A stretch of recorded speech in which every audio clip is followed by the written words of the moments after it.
Islam tidak hanya mengatur hubungan antara orang tua dan anak-anaknya, melainkan juga hubungan antara kakak dan adik-adiknya.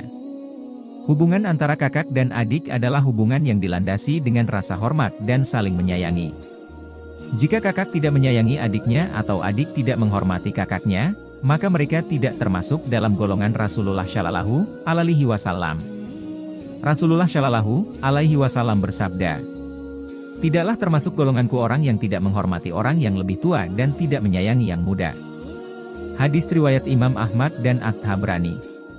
Berdasarkan hadits di atas, menghormati yang lebih tua dan menyayangi yang lebih muda merupakan salah satu dari macam-macam amal saleh yang sangat dianjurkan dalam Islam.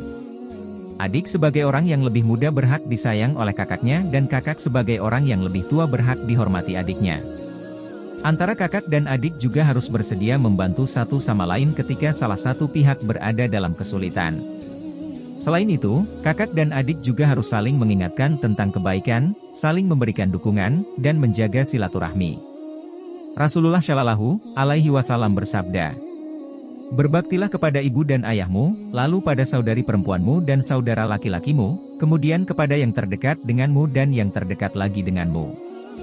Hadis riwayat Al-Hakim, asalnya terdapat dalam Sahih Al-Bukhari dan As-Sunan. Menurut dalil di atas, berbuat baik kepada kakak hendaknya dilakukan secara berurutan, yakni saudara perempuan baru, saudara laki-laki, saudara yang lebih dekat hubungan kekerabatannya, dan terakhir saudara yang lebih jauh.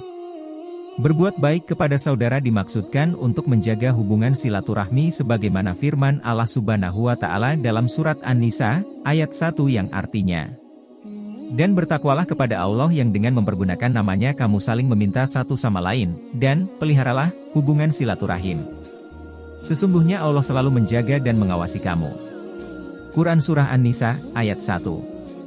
Hubungan antara kakak dan adik tidak selamanya berjalan dengan mulus.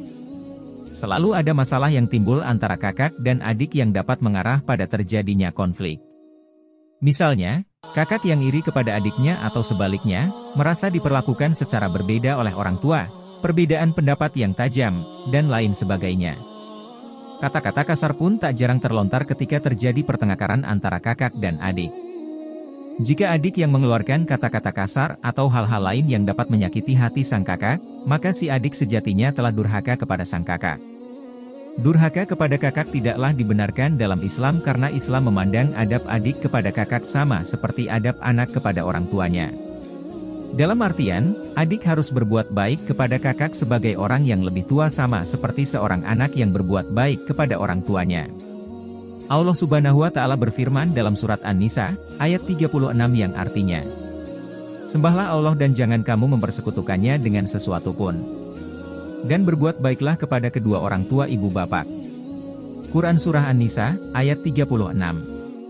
Menurut ayat di atas, berbuat baik kepada kedua orang tua yakni ibu dan bapak adalah perintah Allah Subhanahu wa Ta'ala yang menunjukkan kewajiban setelah perintah untuk beribadah dan tidak mempersekutukan Allah. Dengan demikian, hukum berbuat baik kepada kakak sama seperti hukum berbuat baik kepada orang tua yakni wajib pada selain perkara yang haram. Demikianlah ulasan singkat tentang hukum adik durhaka kepada kakak. Semoga bermanfaat.